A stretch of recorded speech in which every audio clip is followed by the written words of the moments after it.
चारू और ईरा बहुत ही अच्छी सहेली थी। बचपन से दोनों साथ खेलती, साथ ही स्कूल जाती। ऐसा करते करते दोनों कॉलेज पहुंच गईं।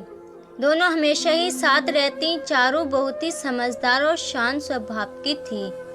ईरा चंचल थी, उससे बहुत जल्दी गुस्सा आ जाता था। जब भी ईरा गुस्सा करती, चारू हमेशा उसे शांत कर देती। उनकी दोस्ती कभी भी नहीं टूटी। दोनों के परिवारों में अच्छे संबंध थे। ईरा की माँ की मृत्यु बहुत पहले हो गई थी, इसलिए घर को ईरा ने ही संभाला हुआ था। ईरा के पापा और भैया उसका बहुत ध्यान रखते थे। चारू की माँ भी ईरा को बेटी के समान ही मानती थी। दोनों में कोई भेदभाव नहीं करती थी। ईरा के भैया उदित की शादी की बातें होने लगी। तब ईरा ने सोचा कि चारू ही अगर मेरी भाभी बनकर आ जाती है तो कितना अच्छा रहेगा। हम हमेशा साथ रहेंगे। और वह ये बात अपने पापा और भैया को बताती है। उन्हें भी ये बात अच्छी लगती है। उदित चारू को बचपन से देखते आया था और उसके गुणों को जानता था, इसलिए उसने शादी के लिए हाँ कर दी। ईरा के पापा रिश्ता लेकर चारू के घर जाते हैं तो चारू के माता पिता भी बहुत खुश होते हैं। बहुत धूमधाम से दोनों की शादी हो जाती है। ईरा तो बहुत ही खुश थी चारू के आते ही। ईरा ने कहा कि अब अपना घर संभालो, मैंने बहुत दिन संभाल लिया, अब आराम करूंगी, और हंसने लगी। चारू धीरे धीरे घर संभाल लेती है। अब ईरा को आराम मिल जाता है। उदित और ईरा साथ में खुश हैं। चारू अधिकतर घर संभालने और कामों में लगी रहती थी। ईरा तो यही सोचती थी चारू आ जाएगी तो हम हमेशा साथ में ही रहेंगे।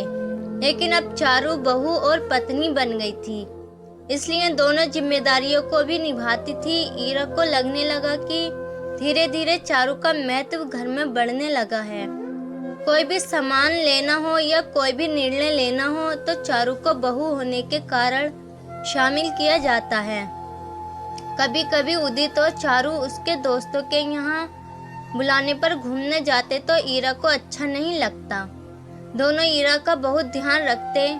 सबका व्यवहार ईरा के प्रति पहले ही जैसा था, लेकिन पता नहीं क्यों ईरा को अपने घर में अकेले रहने और सब कुछ अकेले संभालने की आदत थी।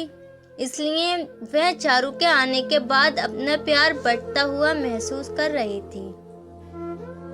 धीरे धीरे उसके मन में चारू के प्रति जलन होने लगी।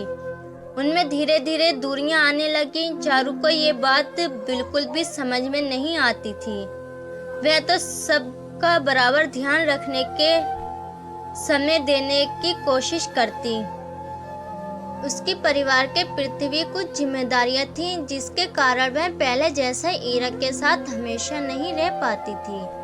उसने चारू से बात करना कम कर दिया था। चारू पूछती रहती लेकिन वह नहीं बताती थी। विनय के साथ ईरा का रिश्ता तय हो गया। चारू ने शादी की सारी तैयारियां बहुत ही अच्छे से की और धूमधाम के साथ ईरा और विनय की शादी हो गई। जब ईरा अपने ससुराल पहुंची तो उसने देखा कि वहां उसे कितना महत्व दिया जाता है। उसकी भी नंदे थीं जो हर काम में उसके साथ रहती थी। उसके परिवार के लोग उसकी भी सलाह लेते थे। उसकी नंदे उसका बहुत ही ज्यादा ध्यान रखती थी। उनके मन में कभी भी ईरा के लिए जलन की भावना नहीं आती थी।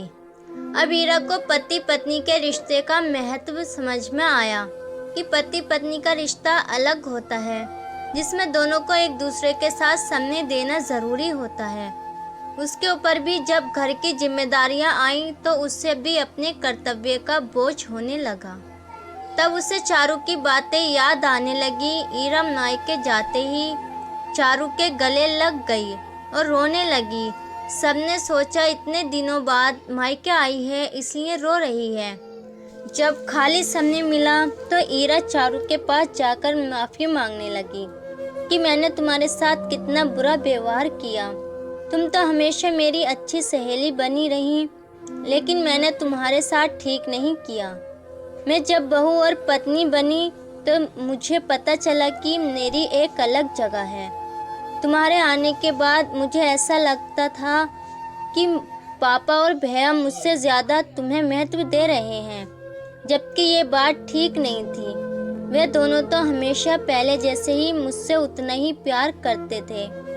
ये सब बातें अब मुझे समझ में आ गई हैं। मैंने तुम्हें बहुत परेशान किया, मुझे माफ़ कर दो। चारू एकदम खुशी से उसे गले लगा लेती है और कहती है, इतने दिनों बाद मेरी प्यारी सहेली मुझे वापस मिल गई। मैं तो इसी से खुश हूँ और मेरे मन में तुम्हारे लिए कोई भी बात नहीं है। मैं समझ रही थी तुम्हारे मन की भावनाओं को। मैंने कई बार तुमसे बात करने की कोशिश की, लेकिन तुम तो अपने गुस्से में मेरी बात सुनती ही नहीं थी। तो मैं क्या करती? मैं जानती थी मेरी सहेली है, एक न एक दिन मुझे वापस ज़रूर मिल जाएगी। दोनों गले लग गईं। दोनों के आंसुओं से पुरानी बातें धुल गईं। दोस्तों, उम्मीद करती हूँ आपको हमारी कहानी पसंद आई होगी। अगर आपको कहानी पसंद आई तो वीडियो को लाइक करें और हमारे YouTube चैनल को सब्सक्राइब करें।